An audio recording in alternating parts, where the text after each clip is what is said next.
Dear Kuya Allen, tawagin mo na lang ako sa pangalang Phoenix. 29 years old sa taong kasalukuyan. Ang ama ko po ay half Indonesian at Pilipina ang aking ina. Bagamat sa Indonesia nagkaroon ng isip ang aking ama, sa Pilipinas naman siya nagbinata at nag-asawa. Ako ay pinanganak sa Indonesia at dinala dito sa Pilipinas.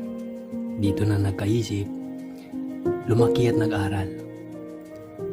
Bagamat may lahing Indonesian, ang alam ko lang pong lengguwahe ay Pilipino, English, Bisaya, at konting Thai dahil po ako ay nagtrabaho sa Thailand. Ako ay may taas na 5'6", moreno, at typical na Indonesian looks. Ako po ay